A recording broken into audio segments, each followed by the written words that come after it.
Hello दोस्तों, स्वागत है आपका आपके अपने YouTube चैनल दिसार जीकेजीएस क्लासेस में। दोस्तों, आप सब लोग कैसे हैं? उम्मीद करते हैं आप सब लोग अच्छे होंगे, स्वस्थ होंगे, मस्त होंगे और अपनी तैयारी बेहतरीन तरीके से आप सभी कर रहे होंगे।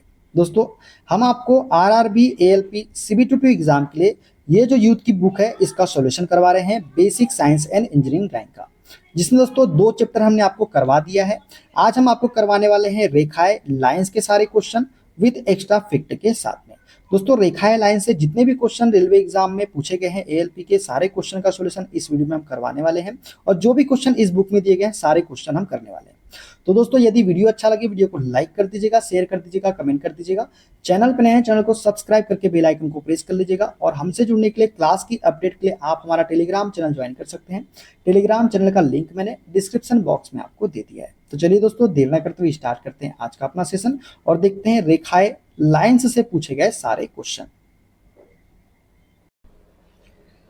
पहला क्वेश्चन दोस्तों, इंजीनियरिंग ड्राइंग में कार्यात्मक मीमां फंक्शनल डायमेंशन के बारे में निम्न में से कौन सा कथन सही है?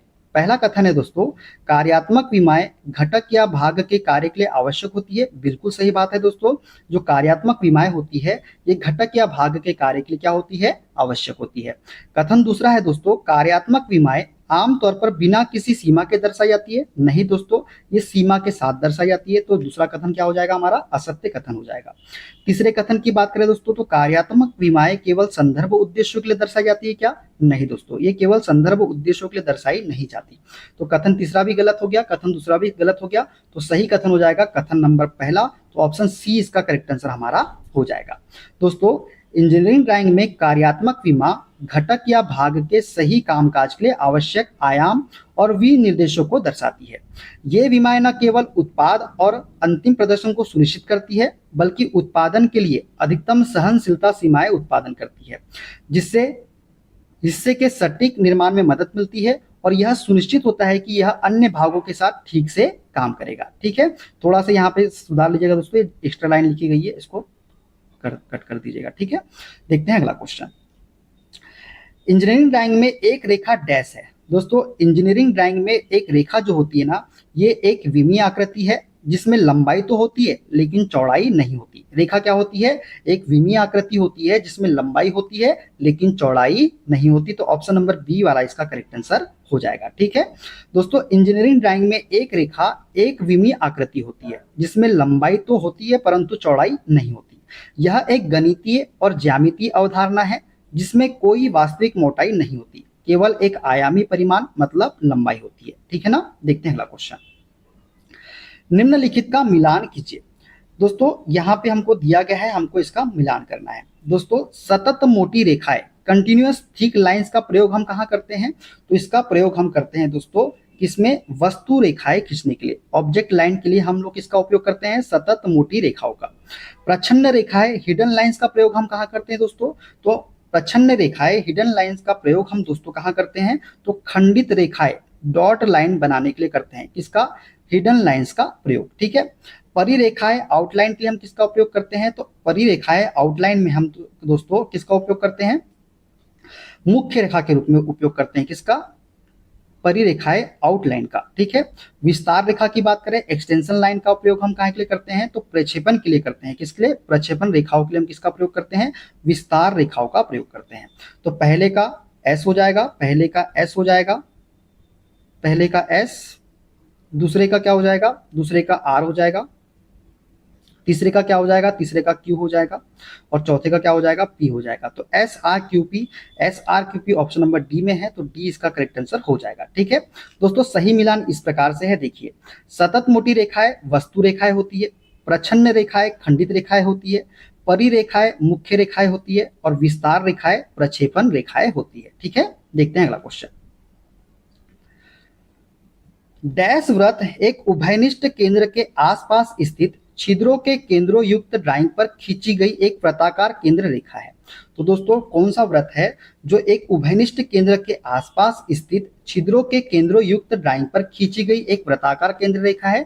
तो यह है दोस्तों बोल्ट। बोल्ट वृत्त एक उभयनिष्ठ केंद्र के आसपास स्थित छिद्रों के केंद्रों युक्त ड्राइंग पर खींची गई एक वृत्ताकार केंद्र रेखा है, तो बी वाला इसका करेक्ट आंसर हो जाएगा। दोस्तों बोल्ट वृत्त एक उभयनिष्ठ केंद्र के आसपास स्थित छिद्रों के केंद्रों युक्त ड्राइंग पर खींची गई एक वृत्ताकार केंद्र रेखा होती है, ठीक है ना। देखते हैं अगला क्वेश्चन। यदि किसी इकाई में एक या अधिक चल भाग है तो चल भागों की चरम स्थितियों का संकेत निम्न में से कौन सा होगा। दोस्तों यदि किसी इकाई में एक या एक से अधिक चल भाग है तो चल भागों की चरम स्थितियों का संकेत जो होगा वो होगा लंबे डैश युक्त दोगुने डॉट वाली पतली रेखा। क्या हो गया, लंबे डैश युक्त दोगुने डॉट वाली पतली रेखा जो है इसका करेक्ट आंसर हो जाएगा ऑप्शन नंबर सी वाला। दोस्तों यदि किसी इकाई में एक या अधिक चल भाग है तो चल भागों की चरम स्थितियों का संकेत लंबे डैश युक्त दोगुने डॉट वाली पतली रेखा हो जाएगा, ठीक है। देखते हैं अगला क्वेश्चन। डैश वे आयाम होते हैं जिन्हें आरेख में आवश्यक रूप से नहीं दर्शाया जाना चाहिए। तो दोस्तों ये है हमारे ऑक्सिलरी डायमेंशन। ऑक्सिलरी डायमेंशन वे आयाम होते हैं जिन्हें आरेख में आवश्यक रूप में नहीं दर्शाया जाना चाहिए, तो ऑप्शन नंबर बी वाला इसका करेक्ट आंसर हो जाएगा। दोस्तों ऑक्सिलरी डायमेंशन वे आयाम होते हैं जिन्हें आरेख में आवश्यक रूप में दर्शाया नहीं जाना चाहिए। यह डायमेंशन इंजीनियरिंग ड्राइंग में केवल सूचना के उद्देश्य से दिया गया है। यह ड्राइंग या संबंधित दस्तावेजों में दिखाए गए अन्य मूल्यों से प्राप्त होता है। कहां से प्राप्त होता है, ये ड्राइंग या संबंधित दस्तावेजों में दिखाए गए अन्य मूल्यों से प्राप्त होता है। कौन सा, ऑक्सिलरी डायमेंशन, ठीक है। देखते हैं अगला क्वेश्चन। निम्न में से कौन उस सैद्धांतिक निश्चित तल अक्ष या बिंदु स्थान की व्याख्या करता है जो जीडी और टी या आयामी सहायता को भी संदर्भित करता है। तो दोस्तों ये है हमारा डेटम तथ्य। तथ्य या डेटम जो है दोस्तों उस सैद्धांतिक निश्चित तल अक्ष या बिंदु स्थान की व्याख्या करता है जो जीडी और टी या आयामी सहायता को भी क्या करता है, संदर्भित करता है। तो ऑप्शन बी वाला इसका करेक्ट आंसर हो जाएगा। दोस्तों तथ्य डेटम उस सैद्धांतिक निश्चित तल अक्ष या बिंदु की व्याख्या करता है जो जीडी और टी या आयामी सहायता को भी क्या करता है, संदर्भित करता है, ठीक है। देखते हैं अगला क्वेश्चन। एक इंजीनियरिंग ड्राइंग में विमाओं पर लिखे गए कौन से अक्षर यह इंगित करते हैं कि यह अतिरिक्त जानकारी है और वास्तव में आवश्यक नहीं है। तो दोस्तों एक इंजीनियरिंग ड्राइंग में विमाओं पर लिखे गए REF अक्षर, कौन से REF अक्षर यह इंगित करते हैं कि यह अतिरिक्त जानकारी है और वास्तव में आवश्यक नहीं है। तो इसका राइट आंसर हो जाएगा ऑप्शन नंबर सी वाला, ठीक है। देखते हैं अगला क्वेश्चन। एक विमा सूचक रेखा डायमेंशन लाइन के सिरे पर मौजूद तीर की नोक लगभग, यहाँ पे तीर कर लीजिएगा दोस्तों, ये तीर है, तीर की नोक लगभग डैश लंबी और 1 mm चौड़ी होती है। दोस्तों एक विमा सूचक रेखा जो होती है डायमेंशन लाइन के सिरे पर मौजूद तीर की नोक लगभग जो होती है ये होती है 3 mm चौड़ी। कितनी लंबी होती है, 3 mm लंबी होती है और 1 mm चौड़ी होती है। तो इसको राइट आंसर कर लीजिएगा ऑप्शन नंबर सी वाला। सी वाला इसका करेक्ट आंसर होगा दोस्तों, कौन सा, सी वाला, ठीक है। 3 mm लंबी होती है और 1 mm चौड़ी होती है। इसमें गलत आंसर दिया है, डी नहीं होगा, सी होगा। 3 mm लंबी और 1 mm चौड़ी होती है एक विमा सूचक रेखा डायमेंशन लाइन के सिरे पर मौजूद तीर की नोक, ठीक है। दोस्तों डायमेंशन लाइन जिसे विमा सूचक रेखा भी कहते हैं, यह एक पतली सतत रेखा है जो 3 mm लंबी तथा 1 mm कैसी होती है, चौड़ी होती है। डायमेंशन लाइन का प्रयोग किसी ऑब्जेक्ट या निकाय का माप दर्शाने के लिए किया जाता है। किसका प्रयोग, डायमेंशन लाइन का प्रयोग, ठीक है। देखते हैं अगला क्वेश्चन। बताएं कि निम्नलिखित कथन तकनीकी रूप से सही नहीं है। बताना है दोस्तों कौन से कथन है जो तकनीकी रूप से सही नहीं है। जब भिन्न प्रकार की 2 या अधिक रेखाएं समान होती है तो दृश्य बाह्य रेखा किसी अन्य प्रकार की रेखा के पूर्ववर्ती होती है। तो ये सत्य कथन है दोस्तों। जब भिन्न प्रकार की 2 या अधिक रेखाएं समान होती है ना दोस्तों, तो दृश्य बाह्य रेखा किसी अन्य प्रकार की रेखा के क्या होती है, पूर्ववर्ती होती है। मध्य रेखा की अपेक्षा अदृश्य विवरण को प्रदर्शित करने वाली डैश युक्त पतली रेखा खींची जाती है। तो दोस्तों मध्य रेखा की अपेक्षा अदृश्य विवरण को प्रदर्शित करने के लिए किसका उपयोग करते हैं हम, डैश युक्त पतली रेखा का प्रयोग करते हैं। तो ये भी कथन क्या है, हमारा सत्य कथन है, ठीक है। विवरणों के लिए बढ़ाए गए पैमाने प्रयोग किए जाते हैं, दोस्तों नहीं, विवरणों के लिए बढ़ाए गए पैमानों का प्रयोग हम नहीं करते हैं। तो ऑप्शन नंबर सी वाला क्या है, गलत कथन है। मानक संक्षिप्तियां, प्रतीक या इकाइयां छोटे अक्षरों में निर्दिष्ट किए जाते हैं। तो ये सत्य कथन है दोस्तों। मानक संक्षिप्तियां, प्रतीक या इकाइयां जो है ये छोटे अक्षरों में क्या किए जाते हैं, निर्दिष्ट किए जाते हैं। तो डी वाला भी सही है। तो गलत कौन सा है, ऑप्शन नंबर सी वाला इसका गलत, सही नहीं है, ये करेक्ट आंसर हो जाएगा, ठीक है। देखते हैं अगला क्वेश्चन। एक संदर्भ रेखा पर खड़ी लंब रेखा कहलाती है। दोस्तों एक संदर्भ रेखा पर खड़ी लंब रेखा जो है ये ऊर्ध्वाधर रेखा कहलाती है। क्या कहलाती है? ऊर्ध्वाधर रेखा। किसी भी संदर्भ रेखा पर खड़ी रेखा ऊर्ध्वाधर रेखा कहलाती है। क्षैतिज काल्पनिक स्तर की समानांतर रेखा को क्षैतिज रेखा हम कहते हैं। वह सीधी रेख जो न तो क्षैतिज हो और न ही ऊर्ध्वाधर हो, आनत या तिर्यक रेखा कहलाती है। क्या कहलाती है? वह रेखा जो न तो क्षैतिज हो और न ही ऊर्ध्वाधर हो, वो क्या कहलाती है? आनत या फिर तिर्यक रेखा कहलाती है। ठीक है, देखते हैं अगला क्वेश्चन। स्थिर पानी की ऊपरी सतह के समानांतर खींची गई रेखा कहलाती है। दोस्तों स्थिर पानी की ऊपरी सतह के समानांतर खींची गई रेखा ये कहलाती है हमारी क्षैतिज रेखा। क्या कहलाती है? क्षैतिज रेखा कहलाती है। स्थिर पानी की ऊपरी सतह के समानांतर खींची गई रेखा क्षैतिज रेखा कहलाती है। दोस्तों बिंदु का वह पथ जो अपनी दिशा बदलती रहती है उसे हम मुड़ी हुई रेखा कहते हैं। क्या बोलते हैं उसे हम? मुड़ी हुई रेखा। मतलब जो अपनी दिशा बदलती रहती है उसे हम क्या बोलेंगे? मुड़ी हुई रेखा बोलेंगे। ठीक है, देखते हैं अगला क्वेश्चन। SP 46 2003 के अनुसार दो रेखाओं के मध्य न्यूनतम दूरी रखी जाती है। दोस्तों दो रेखाओं के मध्य न्यूनतम दूरी जो रखी जाती है वो रखी जाती है 0.7 mm। जो भी दो रेखा होगी उनके बीच की दूरी कितनी होगी न्यूनतम? वो होगी 0.7 mm। ठीक है, तो ऑप्शन ए इसका करेक्ट आंसर हो जाएगा। ठीक है, देखते हैं अगला क्वेश्चन।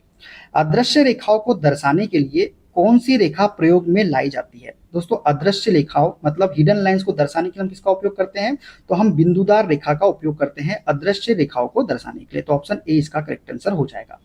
खंडित या अदृश्य रेखाएं, इन रेखाओं का प्रयोग वस्तु के छिपे भागों को प्रदर्शित करने के लिए तथा कभी कभी ज्यामितीय रचनाओं के लिए किया जाता है। ये रेखाएं बिंदुदार होती है जो मध्यम मोटाई तथा छोटे छोटे 3 mm लंबे व 1 mm की समान दूरी पर लगाए गए रेखाखंडों से प्रदर्शित की जाती है। ठीक है, तो इसका राइट आंसर क्या हो जाएगा? ऑप्शन नंबर ए वाला हो जाएगा। ठीक है, देखते हैं अगला क्वेश्चन। इस लाइन का प्रयोग विवरण देने के लिए किया जाता है। दोस्तों कौन सी लाइन है जिसका प्रयोग विवरण देने के लिए करते हैं? तो ये है दोस्तों हमारा लीडर लाइन। लीडर लाइन का प्रयोग जो है दोस्तों विवरण को देने के लिए किया जाता है।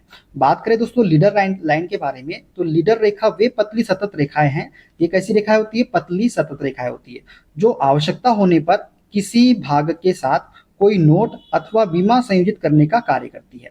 लीडर रेखा का प्रयोग सामान्यतः विभिन्न भागों के विवरण देने के लिए किया जाता है। ठीक है, देखते हैं अगला क्वेश्चन।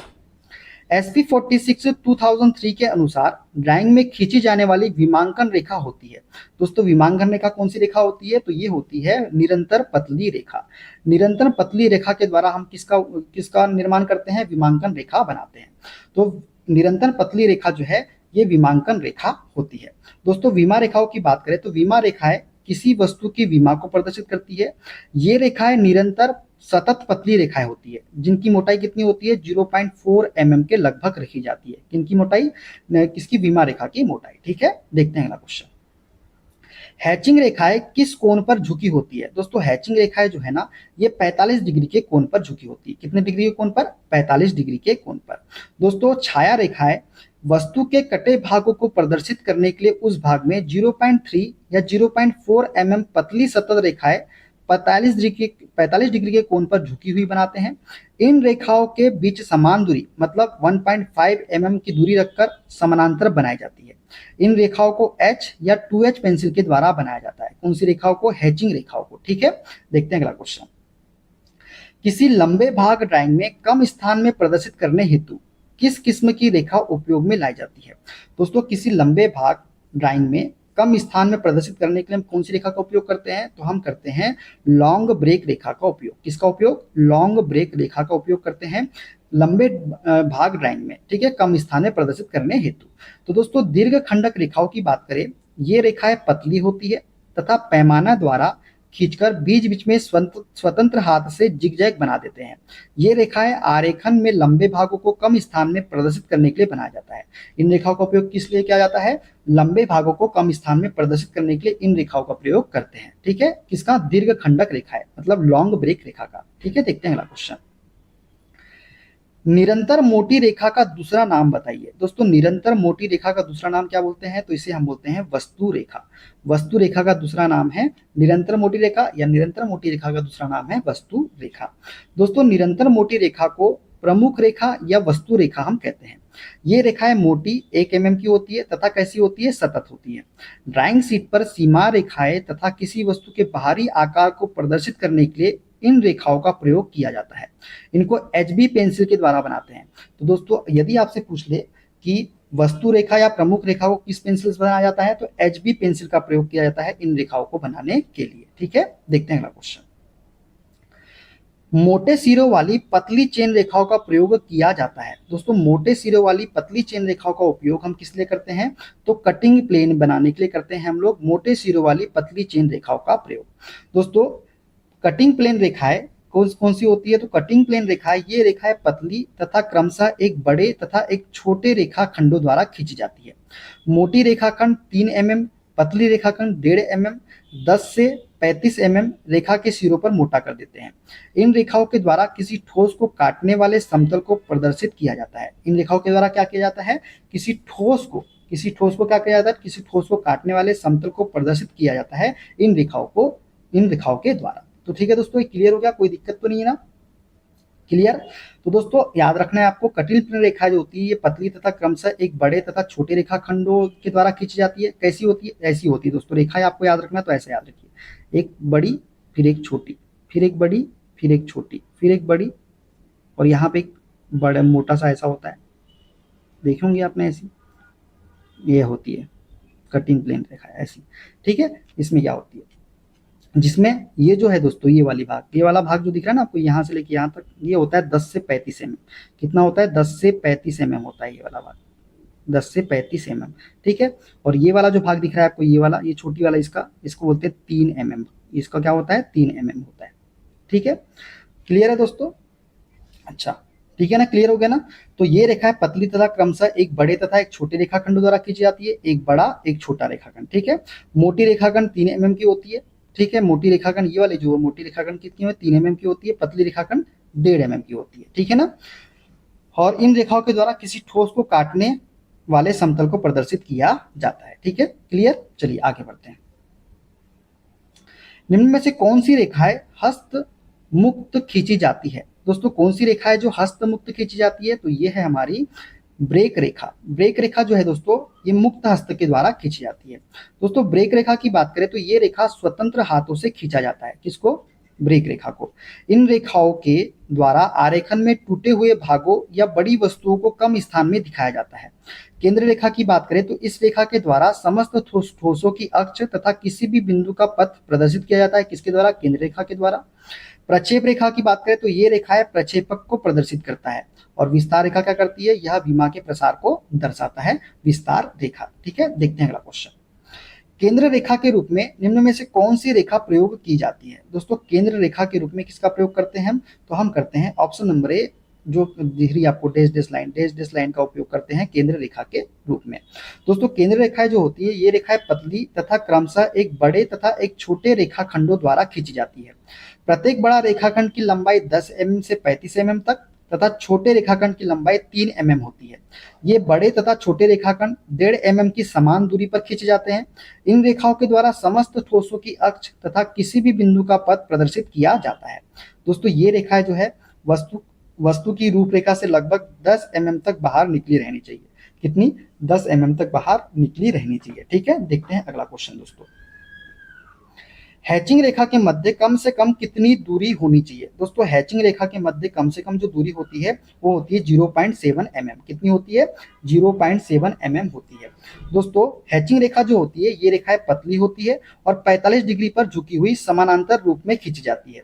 इन रेखाओं के बीच की दूरी कम से कम 0.7 mm रखी जाती है और इन समांतर रेखाओं के बीच की दूरी सामान्य रूप से 1.5 mm रखी जाती है। कितनी, इन समांतर रेखाओं के बीच की दूरी कितनी रखी जाती है, 1.5 mm रखी जाती है। ठीक है, और रेखाओं के बीच की दूरी कितनी रखी जाती है, कम से कम 0.7 mm। ठीक है, देखते हैं अगला क्वेश्चन। रेखा के आयाम की चौड़ाई को किस अक्षर से व्यक्त किया जाता है। दोस्तों रेखा के आयाम की चौड़ाई को जो है ना ये डी अक्षर से प्रयुक्त किया जाता है। किसके अक्षर से, डी अक्षर से। ठीक है, अगला क्वेश्चन देखते हैं दोस्तों। ड्राइंग में मध्यम मोटी और पतली रेखाओं में अनुपात क्या होता है। दोस्तों ड्राइंग में मध्यम मोटी और पतली रेखाओं के बीच जो अनुपात होता है ये होता है 5:3। कितना होता है, 5:3 होता है। ड्राइंग में मध्यम मोटी तथा पतली रेखाओं का अनुपात 5:3 होता है। ठीक है, देखते हैं अगला क्वेश्चन। केंद्र रेखा किस तरह दर्शाई जाती है? दोस्तों जो केंद्र रेखा है ये किस तरह दर्शाई जाती है? तो ये दर्शाई जाती है लंबे बिंदुदार संकरी रेखा के द्वारा। किसके द्वारा? लंबे बिंदुदार संकरी रेखा के द्वारा दर्शाई जाती है केंद्र रेखा। तो ऑप्शन नंबर सी वाला इसका करेक्ट आंसर हो जाएगा। दोस्तों केंद्र रेखा लंबे बिंदुदार संकरी रेखा के रूप में दर्शाई जाती है। इसके द्वारा सभी ठोसों की अक्ष तथा किसी भी बिंदु का पथ प्रदर्शित किया जाता है। किसके द्वारा? केंद्र रेखा के द्वारा। ठीक है, देखते हैं अगला क्वेश्चन। BIS द्वारा निर्धारित पतली रेखा की मोटाई A1/A0 पेपर के लिए क्या होगी? A1 या A0 पेपर के लिए क्या होगी? BIS द्वारा निर्धारित पतली रेखा की मोटाई, ये हमको बताना है। तो दोस्तों BIS द्वारा निर्धारित पतली रेखा की मोटाई A1 या A0 पेपर के लिए जो होती है वो होती है 0.25 mm। कितनी होती है? 0.25 mm होती है। तो ऑप्शन नंबर ए वाला इसका करेक्ट आंसर हो जाएगा। दोस्तों BIS bureau of Indian standard के अनुसार पतली रेखा की मोटाई A1 या A0 पेपर के लिए 0.25 mm रखी जाती है। ठीक है, देखते हैं अगला क्वेश्चन। तीर के निशान की लंबाई तथा ऊंचाई का अनुपात होता है। दोस्तों तीर के निशान की लंबाई तथा ऊंचाई का अनुपात जो होता है वो होता है 3:1। ऑप्शन नंबर बी वाला इसका करेक्ट आंसर हो जाएगा। ठीक है, विमा रेखा के सिरों पर तीर के शीर्ष को सावधानी से बनाना चाहिए। तीर की लंबाई तथा ऊंचाई का अनुपात जो होता है ये 3:1 रखा जाता है। ठीक है, देखते हैं अगला क्वेश्चन। तीर के निशान के शीर्ष की लंबाई जो होती है, जो तो दोस्तों तीर निशान जो होता है इसके शीर्ष की लंबाई जो होती है ना, ये मोटाई का 3 गुना होती है। कितनी होती है? मोटाई का 3 गुना होती है। तो ऑप्शन नंबर सी वाला करेक्ट आंसर हो जाएगा। लंबाई कितनी होती है? 3 mm होती है, बताया था ना हमने आपको। और चौड़ाई कितनी होती है? 1 mm होती है। ठीक है, तो कितना होती है मोटाई? इसे मोटाई बोलते हैं। मोटाई का 3 गुना होती है लंबाई। ठीक है, तो ऑप्शन नंबर सी इसका करेक्ट आंसर हो जाएगा। तीर निशान के शीर्ष की बात करें दोस्तों तो विमा रेखा के सिरों पर इनको सावधानी से बनाना चाहिए। इनकी मोटाई तथा लंबाई का अनुपात 1:3 होना चाहिए, अर्थात लंबाई मोटाई का कितना होता है? 3 गुना होता है। शीर्ष को सदैव पेंसिल से भर देना चाहिए। जो शीर्ष होता है जब हम बनाते हैं ऐसा करके जो बनाते हैं तो उसको किससे भर देना चाहिए? पेंसिल से भर देना चाहिए। ठीक है, क्लियर है दोस्तों? देखते हैं अगला क्वेश्चन। पतली रेखाएं कौन सी रेखाएं हैं? दोस्तों पतली रेखाएं जो होती है ना, ये कौन सी रेखाएं होती है? तो ये होती है लीडर रेखा, विस्तार रेखा, आयाम रेखा। ये तीनों ही रेखाएं जो होती है ये पतली रेखाएं होती है। तो उपरोक्त तो सभी इसका करेक्ट आंसर हो जाएगा। दोस्तों पतली रेखाओं की बात करें तो वस्तु चित्र की रचना रेखाएं प्रक्षेप तथा कटे स्थान को प्रदर्शित करने के लिए इन रेखाओं का प्रयोग किया जाता है। मतलब वस्तु चित्र की रचना रेखाएं प्रक्षेप तथा कटे स्थान को प्रदर्शित करने के लिए इन रेखाओं का प्रयोग किया जाता है। कौन सी रेखाओं का? पतली रेखाओं का। इन्हें एच पेंसिल के द्वारा 0.4 mm मोटी सतत रेखा के रूप में बनाते हैं। किसके द्वारा बनाते हैं? एच पेंसिल का प्रयोग करके इसको बनाते हैं। लीडर रेखाएं, विस्तार रेखाएं तथा आयाम रेखाएं पतली रेखाएं होती है, ये आपको याद रखना है। ठीक है, देखते हैं अगला क्वेश्चन। भारतीय मानक संस्थान ISI द्वारा निर्धारित रेखाओं के लिए सही मिलान कीजिए। दोस्तों सतत एवं मोटी रेखा क्या होती है दोस्तों? तो ये वस्तु की आउटलाइन हेतु हम इसका प्रयोग करते हैं। किसका? सतत एवं मोटी रेखा का। तो ये दूसरे से कनेक्ट हो जाएगा। ठीक है, खंडित मोटी रेखा का प्रयोग हम कहाँ करते हैं दोस्तों? तो खंडित मोटी रेखा का प्रयोग हम अदृश्य बाहरी रेखा होती है किसका उपयोग करते हैं? हम खंडित मोटी रेखा का प्रयोग करते हैं। तो ये तीसरे से कनेक्ट हो जाएगा। श्रृंखलित पतली रेखा का प्रयोग हम कहाँ करते हैं दोस्तों? तो श्रृंखलित पतली रेखा का प्रयोग हम केंद्र रेखाओं के रूप में करते हैं। तो ये हो जाएगा चौथे से कनेक्ट। और सतत एवं पतली टेढ़ी मेढ़ी रेखा का प्रयोग हम किस लिए करते हैं? तो दीर्घ अवरोध रेखा के रूप में करते हैं। सतत एवं पतली टेढ़ी मेढ़ी रेखा का प्रयोग, तो ये किससे कनेक्ट हो जाएगा? डी वाला पहले से कनेक्ट हो जाएगा। तो दूसरा तीसरा चौथा पहला ऑप्शन नंबर बी इसका करेक्ट आंसर हो जाएगा। ठीक है, चलिए आगे बढ़ते हैं। ISI ने विभिन्न प्रकार की रेखाओं को उनकी माप के आधार पर समूहों में विभाजित किया है। निम्न में से रेखा समूह 0.5 में बी टाइप की रेखा की माप क्या है? दोस्तों ISI ने विभिन्न प्रकार की रेखाओं को उनकी माप के आधार पर क्या किया है? समूहों में विभाजित किया है। इसमें रेखा समूह 0.5 में बी टाइप की रेखा की जो माप होती है वो होती है 0.2 mm। कितनी होती है? 0.2 mm होती है। ऑप्शन नंबर सी इसका करेक्ट आंसर हो जाएगा। दोस्तों ISI ने विभिन्न प्रकार की रेखाओं को उनकी माप के आधार पर समूहों पर विभाजित किया है। निम्न रेखा समूह 0.5 में बी टाइप की रेखा की जो माप होती है ये 0.2 होती है। कितनी? 0.2 mm। ठीक है, देखते हैं अगला क्वेश्चन। ISI द्वारा निर्धारित किए गए विभिन्न समूहों में से कौन रेखा जी के लिए किसी भी समूह में नहीं रखी गई है? तो रेखा जी के लिए किसी भी समूह में नहीं रखी गई है, वो है हमारी option number D 0.8 mm। 0.8 mm को किसी भी समूह में नहीं रखा गया है, तो ऑप्शन डी इसका करेक्ट आंसर हो जाएगा। ठीक है, आईएसआई द्वारा निर्धारित किए गए विभिन्न समूहों में से 0.8 mm की रेखा जी के लिए किसी भी समूह में नहीं रखी गई है। ठीक है, देखते हैं अगला क्वेश्चन। रेखाओं की मोटाई के अनुसार सही मिलान कीजिए। दोस्तों रेखाओं की मोटाई हमको दी गई है और हमको यहाँ पे सही मिलान करना है। दोस्तों विमा रेखा की बात करें तो विमा रेखा कैसी रेखा होती है? तो ये 0.3 mm में खींची जाती है। कितनी क्या होती है? 0.3 mm होती है। केंद्र रेखा की बात करें दोस्तों तो केंद्र रेखा भी कैसी होती है? 0.3 mm की होती है। कर्तन रेखा की बात करें दोस्तों तो ये कैसी होती है? तो ये होती है 0.5 mm की। किसकी? 0.5। और वस्तु रेखा जो है दोस्तों ये खींची जाती है 0.9 mm। तो क्या हो जाएगा? पहले ए का तीसरा, बी का तीसरा, सी का दूसरा और डी का पहला। तो हो जाएगा ऑप्शन नंबर ए वाला, तीसरा तीसरा दूसरा पहला। ठीक है, तो ए इसका करेक्ट आंसर हो जाएगा। ठीक है, मोटाई दी गई थी रेखाओं की, उनका मिलान करना था। तो विमा रेखा कितनी मोटी होती है? 0.3 mm मोटी होती है। केंद्र रेखा भी 0.3 mm मोटी होती है। कर्तन रेखा 0.5 mm मोटी होती है। वस्तु रेखा 0.9 mm मोटी होती है। ठीक है, देखते हैं अगला क्वेश्चन। रेखाओं की मोटाई के संदर्भ में निम्न में से कौन सा कथन सही है? दोस्तों जो मोटी रेखा होती है ना, ये पतली रेखा की अपेक्षा 3 गुना होती है। जो मोटी रेखा होती है क्या होती है? पतली रेखा की अपेक्षा 3 गुनी होती है। तो ऑप्शन नंबर ए वाला करेक्ट आंसर इसका हो जाएगा। दोस्तों रेखाओं की मोटाई के संदर्भ में मोटी रेखा जो होती है पतली रेखाओं की अपेक्षा 3 गुनी होती है। यह कथन क्या है? हमारा सत्य कथन है। ठीक है, देखते हैं अगला क्वेश्चन। क्षैतिज तल पर खड़ा व्यक्ति क्षैतिज तल से रेखा बनाता है। दोस्तों क्षैतिज तल पर खड़ा व्यक्ति क्षैतिज तल से जो है लंबवत रेखा बनाता है। कैसी रेखा बनाता है? लंबवत रेखा। क्षैतिज तल पर खड़ा व्यक्ति क्षैतिज तल के साथ लंबवत रेखा बनाता है। यदि कोई व्यक्ति क्षैतिज तल पर लेटा है तो यह व्यक्ति क्षैतिज तल के साथ समानांतर रेखा बनाएगा। दोस्तों यदि कोई व्यक्ति क्षैतिज तल पर लेटा हुआ है तो ये कैसा बनाएगा? समानांतर रेखा बनाएगा। और क्षैतिज तल पर खड़ा है तो कैसा बनाएगा? लंबवत रेखा बनाएगा। ठीक है, वक्र रेखा के साथ निरंतर पतली सीधी रेखा का उपयोग डैश के लिए होता है। दोस्तों वक्र रेखा के साथ निरंतर पतली सीधी रेखा का उपयोग जो है किसके लिए किया जाता है? तो ये किया जाता है दीर्घ विराम रेखा के लिए किया होता है। किसके लिए? लॉन्ग ब्रेक लाइन के लिए उपयोग होता है। ठीक है, तो ऑप्शन नंबर सी वाला इसका करेक्ट आंसर हो जाएगा। दोस्तों इंजीनियरिंग ड्राइंग रेखाओं की बात करें तो ऑब्जेक्ट लाइन और आउटलाइन के लिए हम किसका उपयोग करते हैं? थिक सॉलिड लाइन का प्रयोग करते हैं। हिडन लाइन के लिए मीडियम डैश्ड लाइन का उपयोग करते हैं। सेंट्रल लाइन और लोकस लाइन के लिए हम किसका उपयोग करते हैं? Thin long and short dashed line का उपयोग करते हैं। Construction projection and section lines के लिए हम सॉलिड लाइन का प्रयोग करते हैं, मतलब थिन होना चाहिए, थिन है ना। डायमेंशन एंड एक्सटेंशन लाइन्स के लिए हम किसका उपयोग करते हैं? Solid line with arrow head का प्रयोग करते हैं। किसके लिए? डायमेंशन एंड एक्सटेंशन के लिए। शॉर्ट ब्रेक लाइंस के लिए फ्री हैंड वेव लाइन का प्रयोग करते हैं हम लोग। लॉन्ग ब्रेक लाइंस के लिए thin straight line with zigzag का प्रयोग करते हैं। कटिंग प्लेन के लिए किसका उपयोग करते हैं? Thick chain with thick ends के साथ हम लोग इसका प्रयोग करते हैं।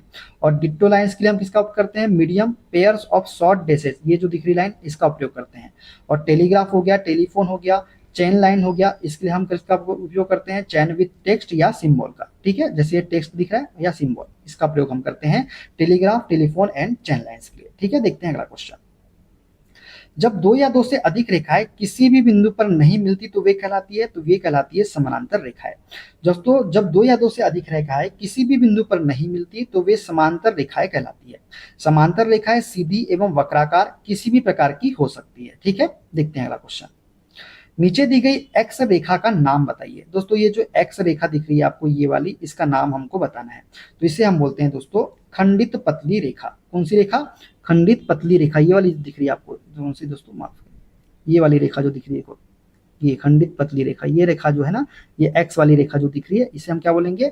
खंडित पतली रेखा बोलेंगे। ठीक है, ठीक है, देखते हैं अगला क्वेश्चन। भारतीय मानक संस्थान आईएसआई द्वारा निर्धारित रेखाओं के लिए सही मिलान कीजिए। दोस्तों सतत एवं मोटी रेखा का उपयोग हम किस लिए करते हैं? तो इसका उपयोग हम करते हैं वस्तु की आउटलाइन बनाने के लिए। किसके लिए? वस्तु की आउटलाइन के लिए इसका उपयोग करते हैं सतत मोटी रेखा का। खंडित मोटी रेखा का प्रयोग हम किस लिए करते हैं? तो खंडित मोटी रेखा का प्रयोग हम करते हैं अदृश्य बाहरी रेखाओं को दर्शाने के लिए। श्रृंखलित पतली रेखा का उपयोग हम केंद्र रेखाओं को दर्शा के रूप में, और सतत एवं पतली टेढ़ी मेढ़ी रेखा का उपयोग हम किस लिए करते हैं, तो दीर्घ अवरोध रेखा के रूप में करते हैं। तो ये करेक्ट आंसर क्या हो जाएगा इसका, चौथा, तीसरा, दूसरा, पहला,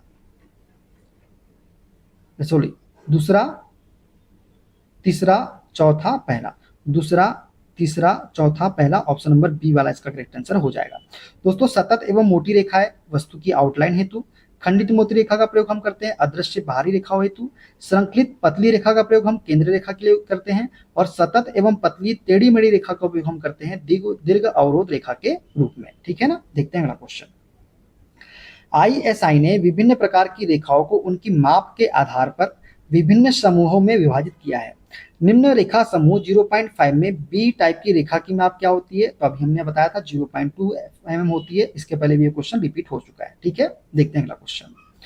आईएसआई द्वारा निर्धारित किए गए विभिन्न रेखा समूहों में से कौन सी माप रेखा जी के लिए किसी भी समूह में नहीं रखी गई है, तो 0.8 mm इसका करेक्ट आंसर हो जाएगा। ये भी क्वेश्चन रिपीट हो चुका है। ठीक है, देखते हैं अगला क्वेश्चन।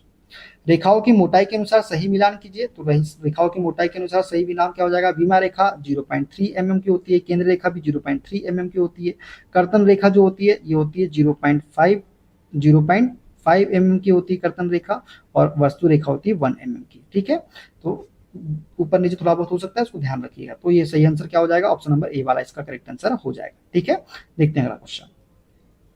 रेखाओं की मोटाई के संदर्भ में निम्न में से कौन सा कथन सही है। दोस्तों मोटी रेखा जो होती है पतली रेखा की अपेक्षा 3 गुना होती है, तो ऑप्शन नंबर ए वाला करेक्ट आंसर इसका हो जाएगा। दोस्तों मोटी रेखा लगभग 1 mm होती है, और मध्यम रेखा लगभग 0.5 mm होती है, और पतली रेखा लगभग कितनी होती है, 0.3 mm होती है। ठीक है, तो मोटी रेखा पतली रेखा की अपेक्षा लगभग 3 गुना होती है। कितनी होती है, लगभग 3 गुना। ठीक है, देखते हैं अगला क्वेश्चन। चित्र में x द्वारा प्रदर्शित की गई रेखा का नाम बताइए। दोस्तों ये जो x द्वारा प्रदर्शित की गई रेखा का नाम क्या है, तो इसे हम बोलते हैं विमा रेखा। क्या बोलते हैं इसे हम, विमा रेखा बोलते हैं। ठीक है, निम्न में से किस विकल्प में लीडर रेखा का गलत प्रदर्शन किया गया है। दोस्तों लीडर रेखा गलत प्रदर्शन किया गया है ऑप्शन नंबर डी में। ये जो डी दिख रहा है दोस्तों, इसमें लीडर रेखा का गलत प्रदर्शन किया गया है, तो इसका राइट आंसर क्या हो जाएगा, ऑप्शन नंबर डी वाला हो जाएगा। ठीक है दोस्तों, क्लियर है, आगे बढ़े, चलिए आगे बढ़ते हैं नेक्स्ट क्वेश्चन की ओर। दोस्तों लीडर रेखा का प्रयोग विमांकन करते समय किया जाता है। यह अधिकतर त्रिज्या तथा व्यास की विमाओं के लिए प्रयुक्त होता है। दिए गए विकल्प डी की स्थिति में तीर के साथ बिंदु भी होना चाहिए तथा रेखाएं 45 डिग्री के कोण पर क्या होना चाहिए, झुका होना चाहिए, अन्यथा यह गलत है। ठीक है, देखते हैं अगला क्वेश्चन। दी गई लाइनों में सतत पतली जिगजैग लाइन कौन सी है, तो सतत पतली जिगजैग लाइन होती है ऑप्शन नंबर डी वाली। ऑप्शन नंबर डी वाली जो है ये सतत पतली जिगजैग लाइन हो जाएगी, तो ऑप्शन डी इसका करेक्ट आंसर हो जाएगा। ऐसी होती है दोस्तों जिगजैग लाइन। कैसी होती है जिगजैग लाइन, ये ऐसी होती है, ऐसे करके ये गई, फिर ये, फिर ये, फिर ये, फिर ये, फिर ये, ऐसी करके ये होती है जिगजैग लाइन। ठीक है, ऐसी करके, तो ऑप्शन नंबर डी वाला इसका करेक्ट आंसर हो जाएगा। ठीक है दोस्तों, दीर्घ खंडक रेखाएं या जिगजैग रेखाएं पतली मतलब 0.3 mm तथा पैमाने द्वारा खींचकर बीच बीच से स्वतंत्र हाथ में जिगजैग बना देते हैं। ये रेखाएं आरेखन में टूटे हुए लंबे भागों को प्रदर्शित करने के लिए प्रयुक्त होता है। इसका उपयोग कहाँ करते हैं, तो टूटे हुए लंबे भागों को प्रदर्शित करने के लिए हम जिगजैग लाइन का प्रयोग करते हैं। ठीक है, देखते हैं अगला क्वेश्चन। नीचे दिए गए चित्र में रेखा x को पहचानिए। जो दोस्तों ये रेखा दिख रही है आपको डैश डैश डैश वाली, इसे हम क्या बोलते हैं, तो इसे हम बोलते हैं अदृश्य रेखा। क्या बोलते हैं इसे हम, अदृश्य रेखा बोलते हैं। दोस्तों चित्र में दिया गया रेखा x अदृश्य रेखा को प्रदर्शित करता है। अदृश्य या खंडित रेखाएं हिडन और डॉटेड लाइंस मध्यम मोटाई मतलब 0.5 mm तथा छोटे छोटे 0.3 mm व लंबे 1 mm की समान दूरी पर लगाए गए रेखाखंडों को प्रदर्शित करता है। इन रेखाओं का प्रयोग वस्तु की अदृश्य कोरे प्रदर्शित करने में किया जाता है। किस लिए प्रयोग करते हैं इसका, अदृश्य कोरों को दर्शाने के लिए। ठीक है, देखते हैं अगला क्वेश्चन। इंजीनियरिंग ड्राइंग में बहुत सी रेखाओं का प्रयोग किया जाता है। उस रेखा की पहचान कीजिए जो अदृश्य रेखा के रूप में प्रयोग की जाती है। तो अदृश्य रेखा के उपयोग हम किसका उपयोग करते हैं, ऑप्शन नंबर ए वाला इसका करेक्ट आंसर हो जाएगा। ठीक है, खंडित रेखा जो छोटे छोटे 0.3 mm व लंबे 1 mm की समान दूरी पर लगाए गए रेखाखंडों से प्रदर्शित की जाती है, यही क्या है, हमारी खंडित रेखा है। ठीक है, देखते हैं अगला क्वेश्चन। नीचे दिए गए चित्र में रेखा x को पहचानिए। दोस्तों ये जो रेखा x दी गई है इसको हमको पहचानना है, तो ये हमारी जो हो जाएगी दोस्तों केंद्र रेखा। कौन सी रेखा हो जाएगी, केंद्र रेखा हो जाएगी। दोस्तों यहाँ पे जो डायग्राम है वो थोड़ा सा गलत है, इसको सुधार लीजिएगा। इसको डायग्राम जो होगा ना वो इस प्रकार से बताते हैं हम आपको। ये जो डायग्राम है दोस्तों,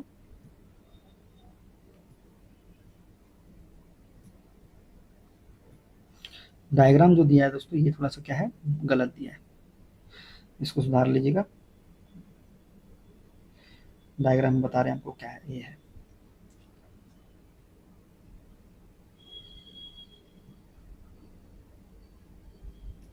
डायग्राम जो है ना दोस्तों ये इस प्रकार से है, ये, और यहाँ पे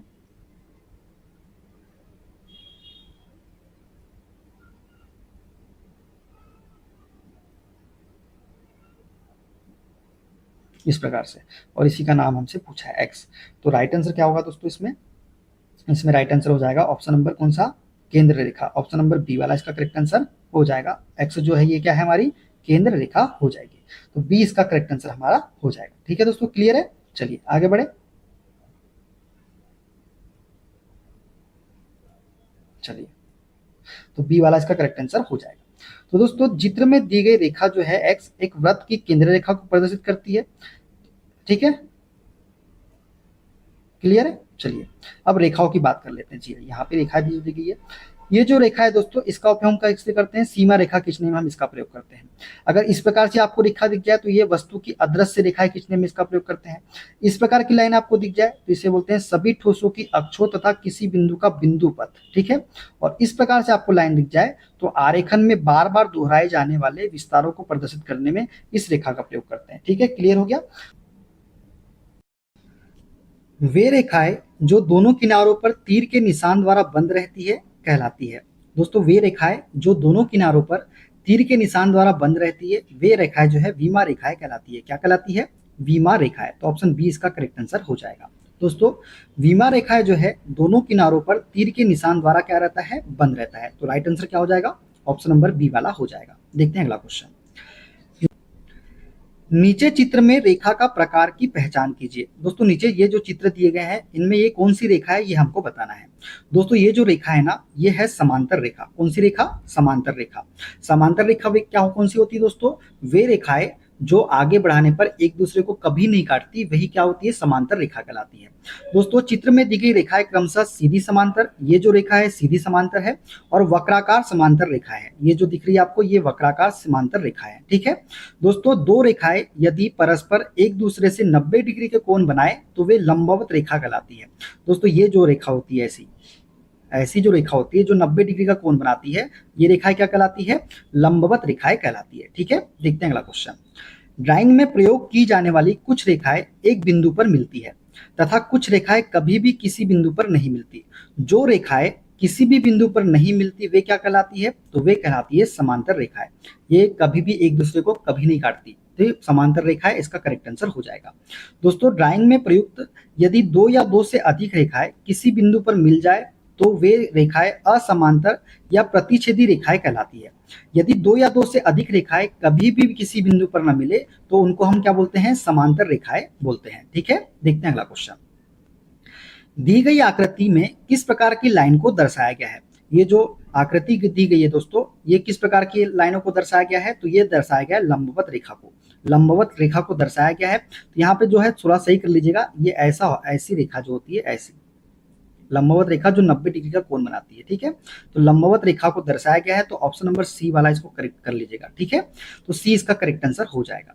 दोस्तों लंबवत रेखाएं जो होती है ना ये 90 डिग्री का कोण बनाती है। तो देखिए यहाँ पे देखिए ये भी लंबवत रेखा है, ये भी लंबवत रेखा है, ये भी लंबवत रेखा है। अगर इसको हम तल क्षैतिज तल को मान ले जो 90 डिग्री का कोण बनाती है दोस्तों वही क्या होती है, लंबवत रेखाएं होती है। समांतर रेखाएं कौन सी होती है, देखो ये वक्राकार समांतर रेखा है, ऐसी होती ना एक ये वक्राकार समांतर रेखा है, और एक होती है सीधी समांतर इस प्रकार से।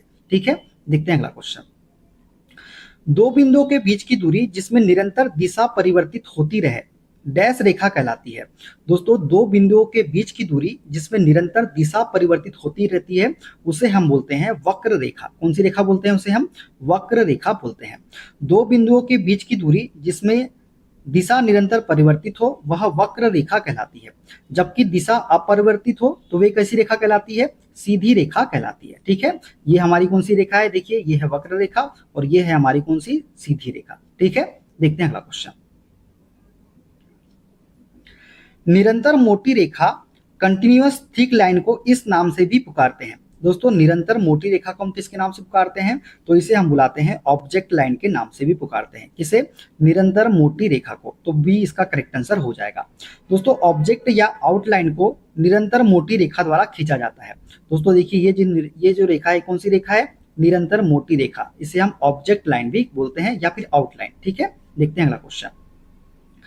ड्राइंग में मोटी व बारीक लाइनों में क्या अनुपात होता है। दोस्तों ड्राइंग में मोटी व बारीक लाइनों में जो अनुपात होता है वो होता है 6:2। कितना होता है, 6:2।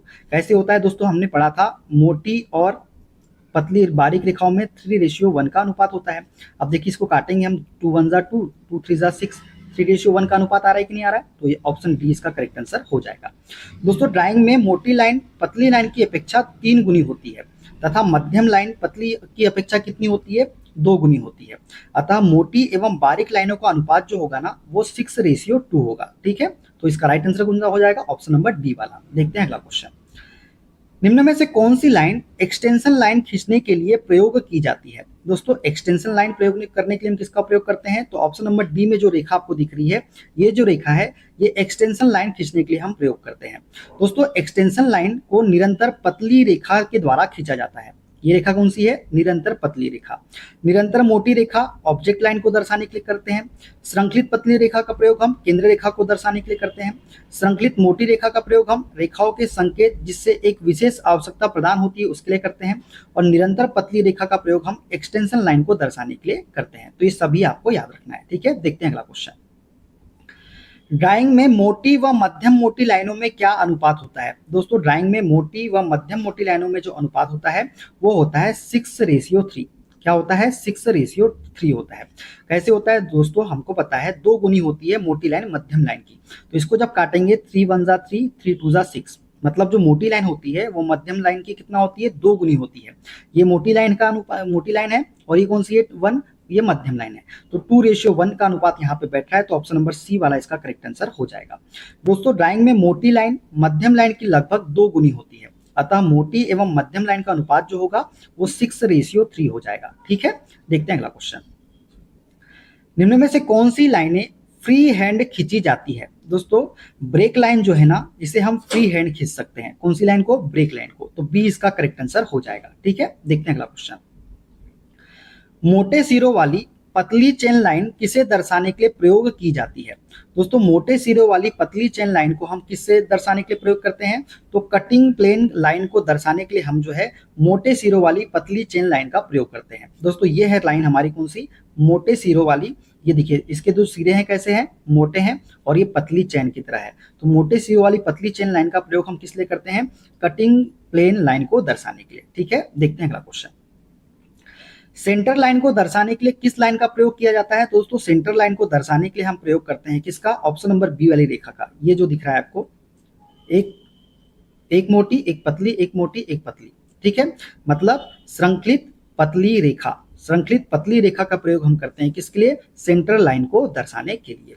दोस्तों श्रृंखलित मोटी रेखा भी यदि आपसे पूछे तो क्या बताएंगे आप, रेखाओं के संकेत जिससे एक विशेष आवश्यकता प्रदान होती है इसको दर्शाने के लिए हम श्रृंखलित मोटी रेखा का प्रयोग करते हैं। श्रृंखलित पतली रेखा की बात करें तो केंद्र रेखा या सममिति सिमेट्री रेखा के रूप में हम किसका प्रयोग करते हैं, श्रृंखलित पतली रेखा का। खंडित रेखा का प्रयोग हम किस लिए करते हैं, तो अदृश्य रेखाओं के रूप में करते हैं इसको दर्शाने के लिए। और मुक्त हस्त सतत पतली रेखा का प्रयोग किसका, मुक्त हस्त सतत पतली रेखा का प्रयोग हम आंशिक या अवरुद्ध दृश्य या परिच्छेद की सीमा के रूप में हम किसका प्रयोग करते हैं, मुक्त हस्त सतत पतली रेखा का। ठीक है, देखते हैं अगला क्वेश्चन। इस लाइन का प्रयोग छुपे किनारों को दर्शाने के लिए किया जाता है। दोस्तों कौन सी लाइन का प्रयोग जो है छुपे किनारों को दर्शाने के लिए हम करते हैं, तो डैश्ड लाइन का प्रयोग जो है दोस्तों हम लोग छुपे किनारों को दर्शाने के लिए करते हैं। ठीक है, देखिए ये है हमारा एक डायग्राम दिख रहा है। अब इसके पीछे का भाग हमको दिखाना है तो हम किसका उपयोग करेंगे, डैश्ड लाइन का प्रयोग करेंगे। ठीक है दोस्तों, खंडित रेखाओं डैश्ड लाइन का प्रयोग छुपे किनारों मतलब हिडन एज व छुपे बाहरी रेखाओं हिडन आउटलाइन को दर्शाने के लिए किया जाता है। ठीक है, देखते हैं अगला क्वेश्चन।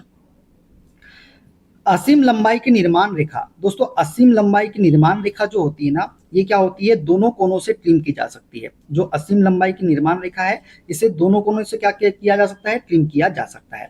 तो असीम लंबाई की निर्माण रेखा दोनों कोनों से ट्रिम की जा सकती है। ठीक है, देखते हैं अगला क्वेश्चन।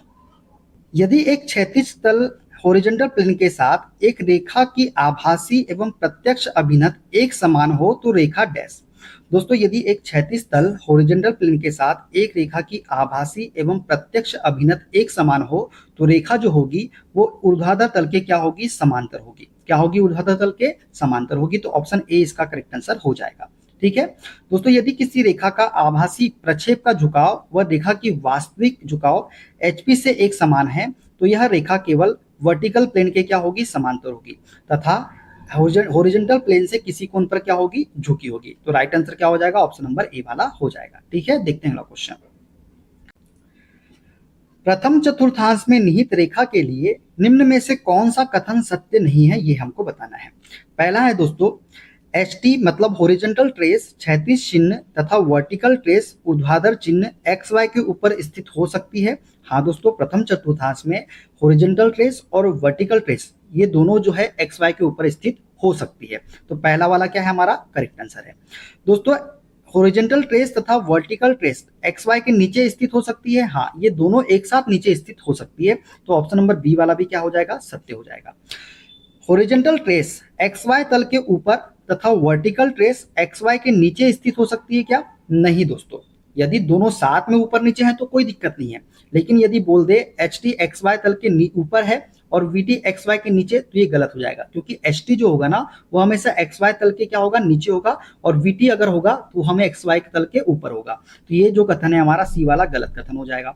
HT मतलब हॉरिजॉन्टल ट्रेस XY के नीचे तथा वर्टिकल ट्रेस XY के ऊपर स्थित हो सकती है। हाँ, यदि बोल दे कि हॉरिजॉन्टल ट्रेस मतलब HT जो है XY के नीचे है तो ठीक है, और VT XY के ऊपर है तब भी ठीक है, लेकिन HT को ऊपर नहीं बोल सकता और VT को नीचे नहीं बोल सकता। ठीक है, ये दोनों ऊपर नीचे एक साथ हो सकते हैं लेकिन अलग अलग नहीं हो सकते। अलग में हमेशा याद रखना है, जो हॉरिजॉन्टल ट्रेस होगा वो XY लाइन के नीचे ही होगा और वर्टिकल ट्रेस जो होगा वो XY के ऊपर ही होगा। ठीक है, साथ में तो कोई दिक्कत नहीं, साथ में ये ऊपर नीचे हो सकते हैं, लेकिन सिंगल बोल दे तो हमेशा आपको याद रखना है जो हॉरिजॉन्टल ट्रेस होगा वो XY के नीचे होगा और जो वर्टिकल ट्रेस होगा वो XY के क्या होगा, ऊपर स्थित होगा। तो ये डी वाला हमारा क्या हो जाएगा, सही है। तो गलत जो है हमारा ऑप्शन नंबर सी वाला ही क्या है, हमारा गलत कथन है। तो सत्य नहीं है कौन सा, ऑप्शन नंबर सी वाला। ठीक है दोस्तों, प्रथम चतुर्थांश में होने पर VP संदर्भ रेखा XY के ऊपर तथा HP मतलब हॉरिजॉन्टल प्लेन संदर्भ रेखा के नीचे स्थित होता है। जो VP कहाँ होता है, संदर्भ रेखा के ऊपर, और HP कहाँ होता है, संदर्भ रेखा के नीचे स्थित होता है। ठीक है, ऐसी स्थिति में रेखा के HT व VT मतलब हॉरिजॉन्टल ट्रेस व वर्टिकल ट्रेस संदर्भ रेखा XY के ऊपर या नीचे प्राप्त हो सकते हैं, या फिर हॉरिजॉन्टल ट्रेस XY रेखा के नीचे तथा वर्टिकल ट्रेस XY रेखा के ऊपर प्राप्त हो सकता है, लेकिन कभी भी वर्टिकल ट्रेस XY रेखा के नीचे व हॉरिजॉन्टल ट्रेस XY रेखा के ऊपर प्राप्त नहीं हो सकता। ठीक है, कभी भी वर्टिकल ट्रेस XY रेखा के नीचे नहीं प्राप्त होगा और हॉरिजॉन्टल ट्रेस कभी भी XY रेखा के ऊपर प्राप्त नहीं होगा। ये एक साथ हो सकते हैं दोस्तों ऊपर नीचे, लेकिन अलग अलग सिंगल बोल दे तो हमेशा HT XY के नीचे होगा और VT जो होगा वर्टिकल ट्रेस ये हमेशा XY के ऊपर होगा। ठीक है, देखते हैं अगला क्वेश्चन। वह बिंदु जिस पर रेखा ऊर्ध्वाधर तल को काटती है कहलाती है।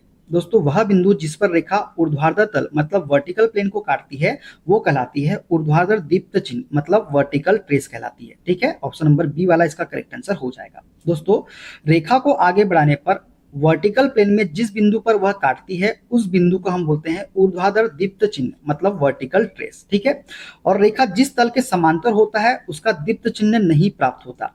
याद रखना है आपको, रेखा अगर जिस भी प्लेन के समांतर होगी ना उसका दीप्त चिन्ह हमको प्राप्त नहीं हो सकता। अगर रेखा HP के समांतर है तो हमें दीप्त चिन्ह प्राप्त नहीं होगा। यदि रेखा VP मतलब वर्टिकल प्लेन के समांतर है तो दीप्त चिन्ह हमको प्राप्त नहीं होगा। ठीक है, देखते हैं अगला क्वेश्चन। यदि किसी रेखा के दोनों दृश्य टॉप व्यू और फ्रंट व्यू एक ही रेखा पर प्राप्त हो तो वह रेखा किस पर होगा।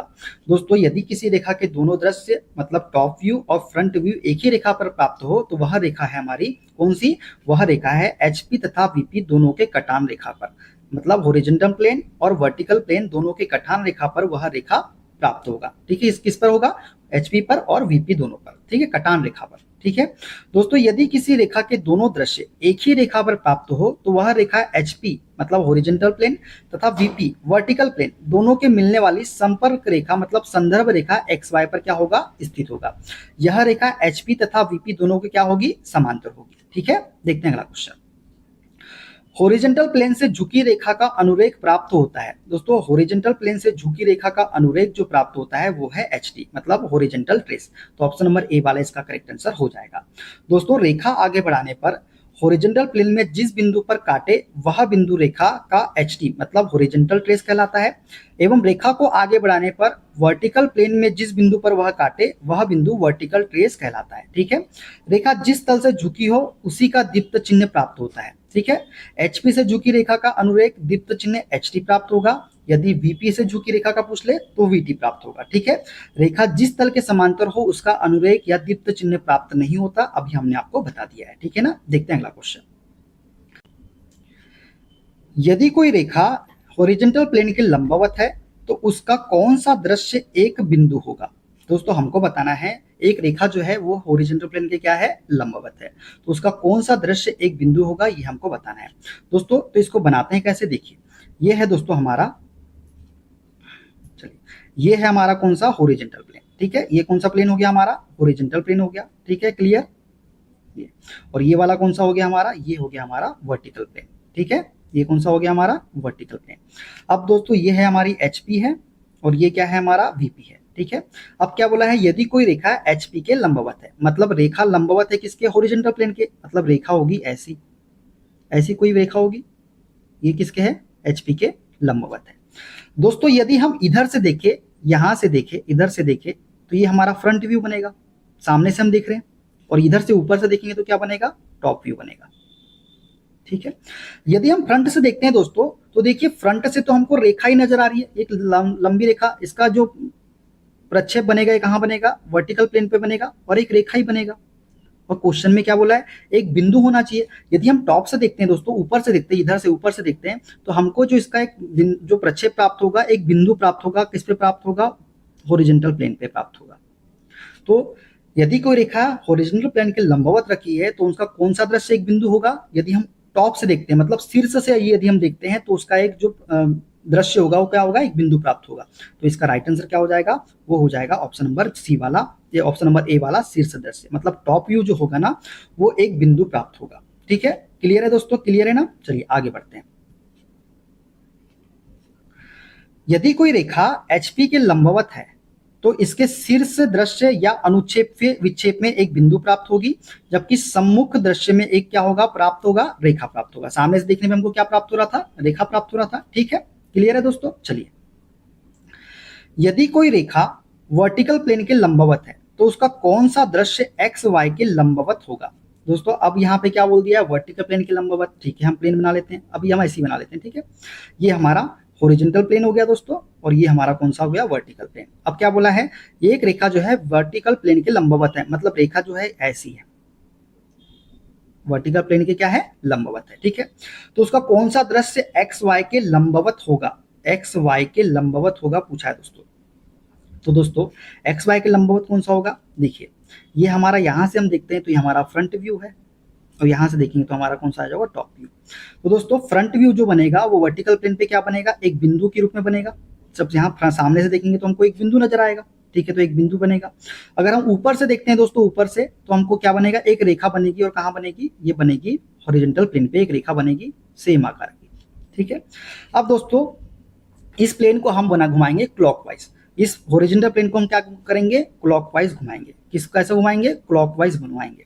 तो दोस्तों कौन सा दृश्य एक्स वाई के लंबवत होगा ये हमको बताना है। तो ये होगा दोस्तों कौन सा, एक्स वाई के लंबवत। जब इसको हम घुमाएंगे दोस्तों तो ये प्लेन हो जाएगा ऐसा, यहाँ पे हॉरिजॉन्टल प्लेन भी आ गया, वर्टिकल प्लेन भी आ गया।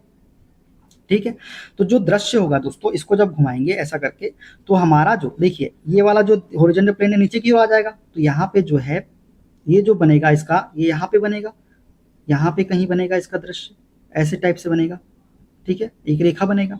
और दोस्तों ये जो, ये बिंदु तो ऊपर ही रहेगा, ये तो बिंदु ऊपर ही रहेगा यहाँ पे।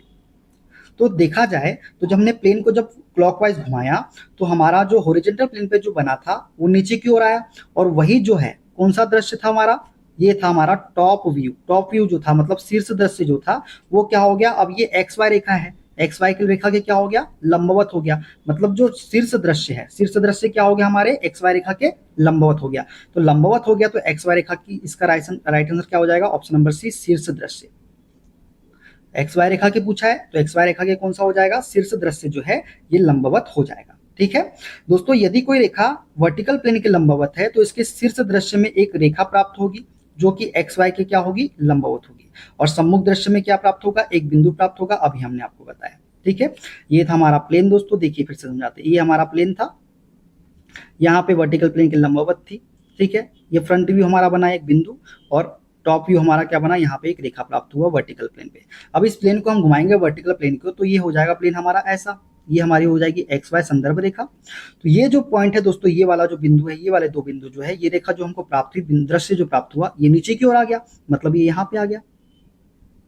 ठीक है, ये हमारा, ये कौन सा व्यू था, ये हमारा टॉप व्यू हो गया, और शीर्ष व्यू फ्रंट व्यू तो एक बिंदु प्राप्त हुआ, तो एक बिंदु यहाँ पे, तो ये हमारा बन गया। अब देखिए एक्स वाई रेखा के लंबवत कौन सा दृश्य आपको नजर आ रहा है, यही तो आ रहा है ना, शीर्ष दृश्य नजर आ रहा है कि टॉप व्यू। ठीक है, तो शीर्ष दृश्य इसका करेक्ट आंसर हो जाएगा। ठीक है, चलिए आगे बढ़ते हैं। एक रेखा वर्टिकल प्लेन के समांतर तथा हॉरिजॉन्टल प्लेन से किसी कोण पर झुकी हुई है, सम्मुख दृश्य में प्राप्त होगा। दोस्तों एक रेखा है जो वर्टिकल प्लेन के क्या है, समांतर है, तथा हॉरिजॉन्टल प्लेन के क्या है, किसी कोण पर झुकी हुई है। तो इसका सम्मुख दृश्य मतलब फ्रंट व्यू हमको बताना है क्या प्राप्त होगा। दोस्तों इसके लिए हम क्या करते हैं, ये हमारा एक ले लेते हैं वर्टिकल प्लेन। ठीक है, और ये हमारा हो जाएगा एक हॉरिजॉन्टल प्लेन। ठीक है, ये हो गया हमारा हॉरिजॉन्टल प्लेन।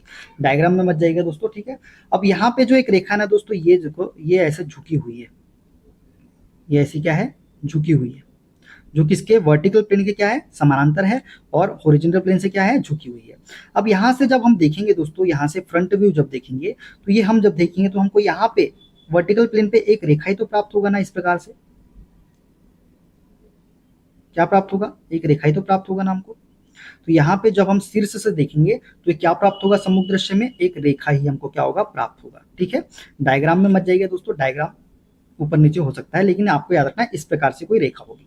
जब इसको सामने से हम देखेंगे तो एक रेखा ही होगी, और समान आकार की होगी दोस्तों, वास्तविक लंबाई की रेखा हमको दिखाई देगी वर्टिकल प्लेन पे। तो ये जो हो जाएगा ऑप्शन नंबर सी वाला, बी वाला इसका करेक्ट आंसर हो जाएगा। ठीक है, चलिए देखते हैं अगला क्वेश्चन। कोई भी रेखा दोनों संदर्भ तलों रेफरेंस प्लेन्स के नहीं हो सकती। दोस्तों कोई भी रेखा दोनों संदर्भ तल की क्या नहीं हो सकती, लंबवत नहीं हो सकती। लंबवत कभी भी नहीं हो सकती दोस्तों, कोई भी रेखा दोनों संदर्भ तलों के। ठीक है दोस्तों, कोई भी रेखा दोनों संदर्भ तलों के कभी भी लंबवत नहीं हो सकती। जब रेखा क्षैतिज तल के समांतर रहती है तो यह ऊर्ध्वाधर तल के क्या होती है, लंबवत होती है, और जब यह रेखा ऊर्ध्वाधर तल के समांतर होती है तब यह क्षैतिज तल के क्या होती है, लंबवत होती है।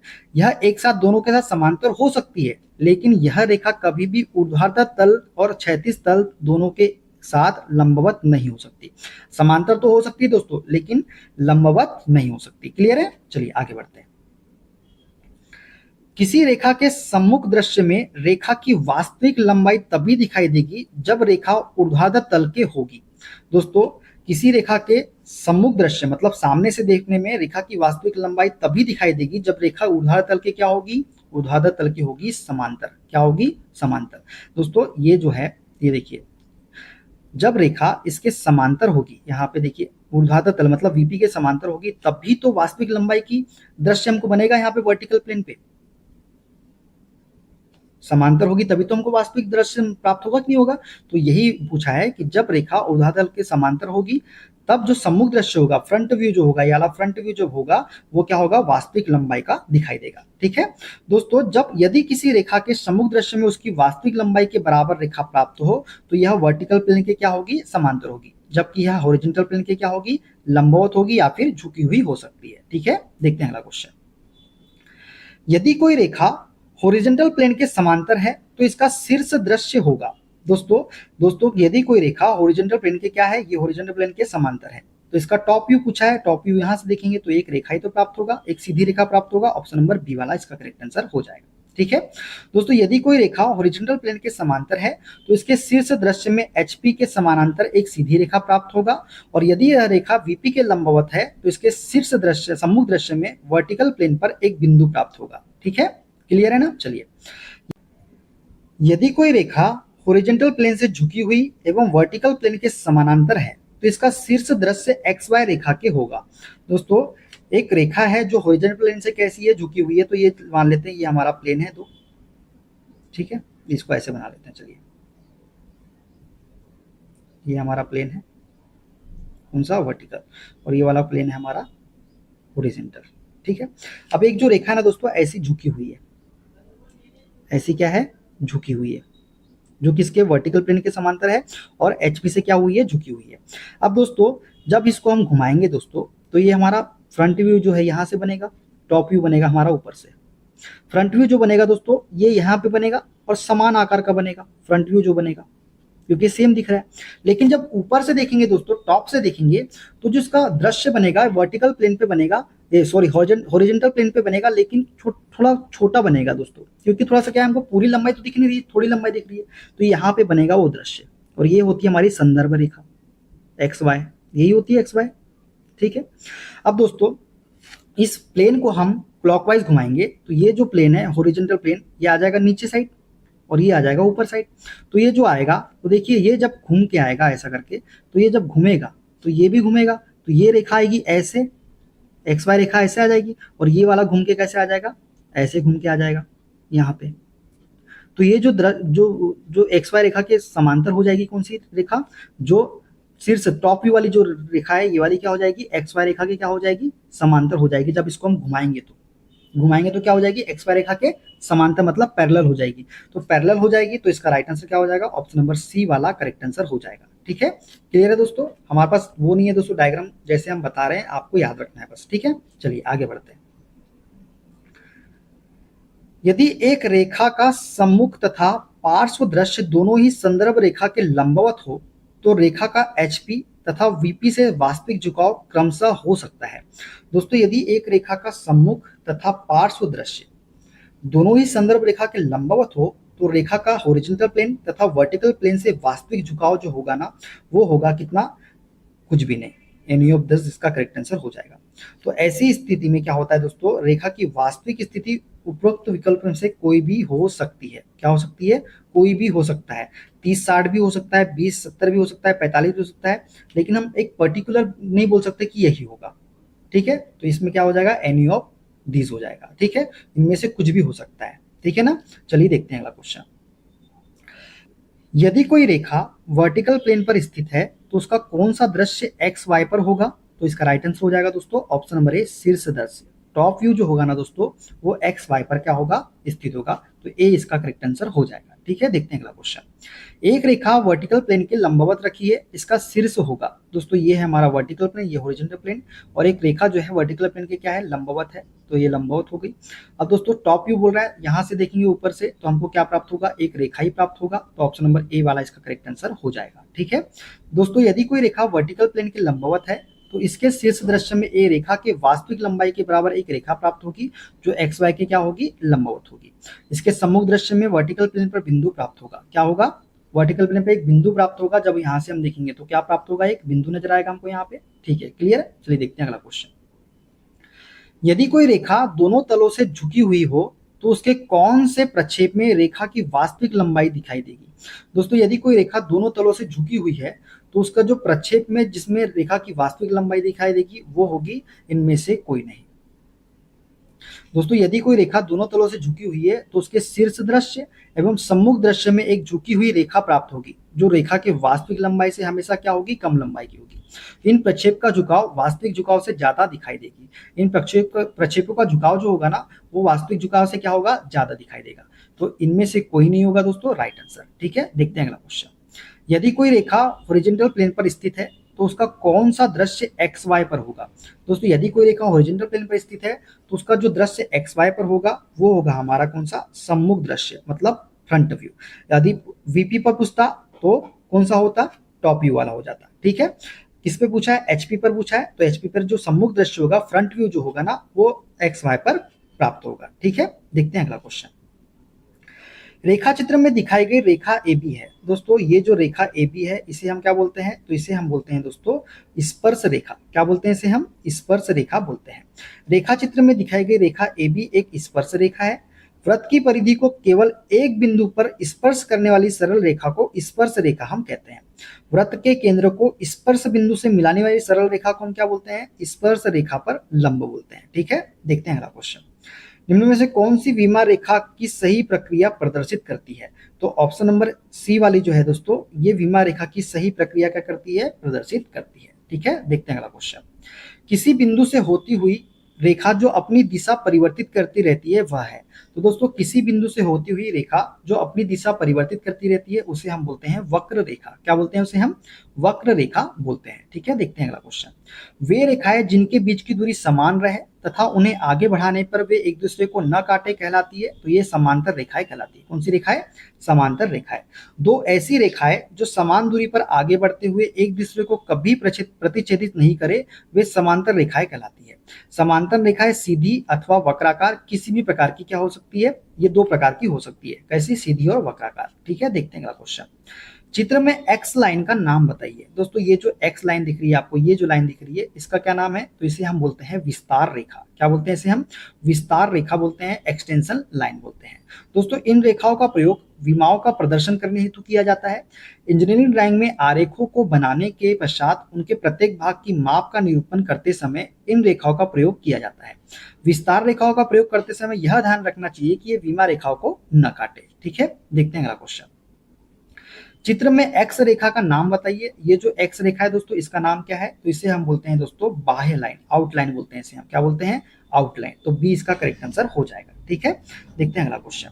लीडर लाइन को दर्शाने की गलत विधि पहचानो। दोस्तों लीडर लाइन को दर्शाने की गलत विधि जो है ये ऑप्शन नंबर सी वाली, ये गलत विधि है दोस्तों लीडर लाइन को दर्शाने की। ठीक है, तो ऑप्शन सी इसका करेक्ट आंसर हो जाएगा। देखते हैं अगला क्वेश्चन। चित्र में एक्स लाइन को पहचानिए। दोस्तों ये जो एक्स लाइन दिख रही है आपको इस प्रकार से, ये जो दिख रही है इसे हम क्या बोलते हैं, तो इसे हम बोलते हैं सतत पतली टेढ़ी मेढ़ी लाइन। तो डी इसका करेक्ट आंसर हो जाएगा। ठीक है, देखते हैं अगला क्वेश्चन। दोस्तों ये जो सतत पतली टेढ़ी मेढ़ी रेखा की बात करें तो इस रेखा का बहुत बड़े जॉब को सीट पर दिखाने के लिए तोड़कर तोड़कर दिखाया जाता है। मतलब इसका प्रयोग जो है ना, बड़े जॉब को सीट पर दिखाने के लिए तोड़कर दिखाया जाता है। इस रेखा का प्रयोग दीर्घ विभाजित रेखा के रूप में किया जाता है। किसका, सतत पतली टेढ़ी मेढ़ी लाइन रेखा का प्रयोग। ठीक है, देखते हैं अगला क्वेश्चन। चित्र में लाइन एक्स को पहचानो। दोस्तों ये जो लाइन दिख रही है आपको, ये डॉट डॉट डॉट वाली, डैश डैश वाली, इसे हम क्या बोलते हैं, तो इसे हम बोलते हैं दोस्तों डैश लाइन। क्या बोलते हैं, डैश लाइन बोलते हैं। दोस्तों एक्स जो है डैश लाइन को प्रदर्शित कर रहा है। इस रेखा का प्रयोग अदृश्य रेखाओं को दिखाने के लिए किया जाता है। यह रेखा 2 से 3 mm की डैश छोड़ते हुए बनाई जाती है। कितनी, 2 से 3 mm की। ठीक है, देखते हैं अगला क्वेश्चन। चित्र में एक्स लाइन को पहचानो। दोस्तों ये जो एक्स लाइन है इसे हम क्या बोलते हैं, तो इसे बोलते हैं हम सिमेट्री की लाइन। क्या बोलते हैं इसे हम, सिमेट्री की लाइन बोलते हैं। ये जो दिख रही है आपको ये लाइन, ये कौन सी लाइन है, सिमेट्री की लाइन है। ठीक है, देखते हैं क्वेश्चन। छुपी लाइन को दिखाने के लिए यह लाइन प्रयोग में लाई जाती है। दोस्तों छुपी लाइन को दिखाने के लिए हम किसका प्रयोग करते हैं, तो हम प्रयोग करते हैं डॉटेड लाइन का। किसका, डॉटेड लाइन का प्रयोग करते हैं छुपी लाइन को दिखाने के लिए। दोस्तों छुपी लाइन या अदृश्य लाइन को दिखाने के लिए डॉटेड लाइन या डैश लाइन का प्रयोग किया जाता है। देखो ये वाली जो है अदृश्य रेखा को दिखाने के लिए। ठीक है, देखते हैं अगला क्वेश्चन। एक रेखा HP से आनत तथा VP के समांतर है। रेखा की वास्तविक लंबाई है जो डैश से निरूपित है। दोस्तों एक रेखा जो हॉरिजॉन्टल प्लेन से आनत तथा वर्टिकल प्लेन के समांतर है, रेखा की वास्तविक लंबाई है, डैश से निरूपित है। तो ये निरूपित है दोस्तों उन्नतांश, एलिवेशन से। इससे उन्नतांश, एलिवेशन से निरूपित है। दोस्तों यदि एक रेखा HP से आनत तथा वर्टिकल प्लेन के समांतर है तो रेखा की वास्तविक लंबाई इसके उन्नतांश में प्राप्त होगा। कहाँ पे, एलिवेशन में प्राप्त होगा। ठीक है, देखते हैं अगला क्वेश्चन। यदि किसी तल का ऊर्ध्वाधर अनुरेख वर्टिकल ट्रेस XY रेखा के समानांतर एक रेखा हो तो वह तल क्षैतिज तल के होगा। दोस्तों यदि किसी तल का ऊर्ध्वाधर अनुरेख मतलब वर्टिकल ट्रेस XY रेखा के समांतर होता है ना, तो समांतर रेखा एक रेखा हो, समांतर एक रेखा होता है तो वह तल क्षैतिज तल के क्या होता है, समानांतर होता है। तो ऑप्शन सी इसका करेक्ट आंसर हो जाएगा। दोस्तों किसी तल का ऊर्ध्वाधर अनुरेख XY रेखा के समांतर एक रेखा हो तो वह तल क्षैतिज के क्या होगा, समांतर होगा, तथा ऊर्ध्वाधर तल के क्या होगा, लंबवत होगा। कैसा होगा, ऊर्ध्वाधर तल के लंबवत होगा और क्षैतिज तल के क्या होगा, समानांतर होगा। ठीक है, देखते हैं अगला क्वेश्चन। यदि किसी रेखा का अनुविक्षेप एक बिंदु प्राप्त हो तो वह रेखा क्षैतिज तल से होगी। दोस्तों यदि किसी रेखा का अनुविक्षेप एक बिंदु प्राप्त होता है तो वह रेखा क्षैतिज तल से कैसी होती है, तो क्षैतिज तल की होती है लंबवत। कैसी होती है, लंबवत होती है। दोस्तों यदि किसी रेखा का अनुविक्षेप एक बिंदु प्राप्त हो तो वह रेखा क्षैतिज तल के लंबवत तथा ऊर्ध्वाधर तल के क्या होती है, समांतर होती है, तथा ऊर्ध्वाधर तल के समांतर होगी। ठीक है, किसी भी चतुर्थांश में रेखा का मुख्य तलों में होने की निम्नलिखित स्थितियां हो सकती है। अब कौन कौन सी स्थितियां दोस्तों, दोनों संदर्भ तलों के समांतर हो सकती है, एक संदर्भ तल के लंबवत तथा दूसरे के समांतर हो सकती है, और एक संदर्भ तल के लंबवत तथा दूसरे से झुकी हुई हो सकती है। ये तीन स्थितियां हो सकती है किसी भी चतुर्थांश में रेखा के मुख्य तलों में होने की। ठीक है, देखते हैं अगला क्वेश्चन। यदि एक रेखा का शीर्ष अवलोकन एक बिंदु हो तो उसकी अग्र अवलोकन क्या होगा। दोस्तों यदि एक रेखा का शीर्ष अवलोकन टॉप व्यू एक बिंदु होगा तो फ्रंट व्यू क्या होगा, फ्रंट व्यू जो होगा दोस्तों वो एक्स वाई के अभिलंब तथा वास्तविक लंबाई की होगी, मतलब एक रेखा होगी। ठीक है, तो ऑप्शन नंबर बी वाला क्या हो जाएगा, करेक्ट आंसर हो जाएगा। ठीक है दोस्तों, यदि कोई रेखा का शीर्ष दृश्य एक बिंदु प्राप्त हो तो यह रेखा एचपी के लंबवत व बीपी के क्या होगी, वर्टिकल प्लेन के समांतर होगी। इस रेखा का सम्मुख दृश्य रेखा की वास्तविक लंबाई के बराबर होगा तथा संदर्भ रेखा के क्या होगा, लंबवत प्राप्त होगा। ठीक है, देखते हैं अगला क्वेश्चन। यदि कोई रेखा हॉरिजॉन्टल प्लेन के समानांतर और वर्टिकल प्लेन से झुकी हुई है तो उसका कौन सा दृश्य एक्स वाई के समांतर होगा। दोस्तों यदि कोई रेखा हॉरिजॉन्टल प्लेन के समांतर है, हॉरिजॉन्टल प्लेन के क्या है, समांतर है, और वर्टिकल प्लेन से झुकी हुई है, वर्टिकल प्लेन से झुकी हुई है, तो झुकी हुई बनाएंगे दोस्तों, इस प्रकार से बनेगा, इस प्रकार से जो बनेगा झुका हुआ, वर्टिकल प्लेन से कैसा, झुका हुआ, और हॉरिजॉन्टल प्लेन के समांतर, इस प्रकार से कुछ बनेगा दोस्तों। तो उसका कौन सा दृश्य एक्स वाई के समांतर होगा, तो ये होगा दोस्तों टॉप व्यू। टॉप व्यू जो होगा दोस्तों ये क्या होगा, एक्स वाई के समानांतर हो जाएगा। ठीक है दोस्तों, यदि कोई रेखा एचपी के समानांतर और वर्टिकल प्लेन से झुकी हुई हो तो इसके सम्मुख दृश्य में एक सीधी रेखा प्राप्त होगा जो एक्स वाई के समानांतर होगी तथा शीर्ष दृश्य में एक झुकी हुई रेखा प्राप्त होगी। ठीक है, देखते हैं अगला क्वेश्चन। एक ही केंद्र पर बने दो वृत्तों की रेखाएं किस नाम से जानी जाती है। दोस्तों एक ही केंद्र पर बने दो वृत्तों की रेखाएं जो है इसे हम बोलते हैं समानांतर रेखा। एक ही केंद्र पर बने दो वृत्तों की रेखाओं को किस नाम से जाना जाता है, समांतर रेखा के नाम से जाना जाता है। वृत्त ए व बी की परिधीय रेखाएं एक दूसरे के समांतर है क्योंकि दोनों के परिधियों के बीच की दूरी क्या है, समान है। ठीक है, ये ऐसे बनेगा ना वक्र रेखा जिसे हम बोलते हैं, तो इसे हम बोलते हैं समानांतर रेखा। ठीक है, देखते हैं अगला क्वेश्चन। धरातल पर खड़ा व्यक्ति धरातल से किस प्रकार की रेखा बनाता है। दोस्तों यदि कोई व्यक्ति यहाँ एक धरती पे ऐसे खड़ा है, ये ऐसे खड़ा है, तो कैसी रेखा बन रही है दोस्तों, लंबवत रेखा बन रही है ना। ठीक है, तो लंबवत रेखा इसका करेक्ट आंसर हो जाएगा। धरातल पर खड़ा व्यक्ति 36 से 90 डिग्री पर होता है, अतः यह धरातल से लंबवत रेखा बनाएगा। ठीक है ना, देखते हैं अगला क्वेश्चन। वह काल्पनिक रेखा जो आधार के केंद्र को एपेक्स बिंदु से मिलाती है कहलाती है। तो दोस्तों वह काल्पनिक रेखा जो आधार के केंद्र को एपेक्स बिंदु में मिलाती है उसे हम बोलते हैं अक्ष रेखा। क्या बोलते हैं उसे हम, अक्ष रेखा बोलते हैं। दोस्तों सूची स्तंभ में उसके आधार के केंद्र को आगे बढ़ाने पर यदि सूची स्तंभ की सभी कोरे उस पर मिले तो वह बिंदु एपेक्स बिंदु कहलाता है। इस केंद्र रेखा को उस सूची स्तंभ का अक्ष रेखा हम कहते हैं। क्या बोलते हैं उसे हम, अक्ष रेखा कहते हैं। ठीक है, देखते हैं अगला क्वेश्चन। निम्नांकित में से गलत कथन का चयन करें। दोस्तों गलत कथन कौन सा है, इसमें हमको बताना है। कटिंग प्लेन वर्टिकल प्लेन हो सकता है, बिल्कुल हो सकता है, सत्य बात है।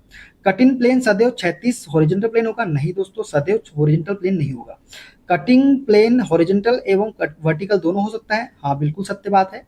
कटिंग प्लेन वर्टिकल की ओर झुका हुआ हो सकता है, हाँ ये भी सत्य बात है। तो जो गलत कथन है वो है ऑप्शन नंबर बी वाला। ठीक है, कटिंग प्लेन रेखा को श्रृंखलित पतली एवं किनारों पर मोटी रेखा के रूप में दिखाया जाता है। ठीक है, कटिंग प्लेन आवश्यकता अनुसार क्षैतिज, ऊर्ध्वाधर या किसी कोण पर झुका हुआ भी हो सकता है। ठीक है, तो दोस्तों यहाँ पे ये टॉपिक हमारा समाप्त होता है। वीडियो कैसा लगा कमेंट बॉक्स में जरूर बताइएगा दोस्तों। वीडियो अच्छा लगे वीडियो को लाइक कर दीजिएगा, शेयर कर दीजिएगा, कमेंट कर दीजिएगा। चैनल पे नए हैं चैनल को सब्सक्राइब करके बेल आइकन को प्रेस कर लीजिएगा। मिलते हैं दोस्तों अगले वीडियो में अगले टॉपिक के साथ। अपना ख्याल रखिए। Okay bye bye, take care.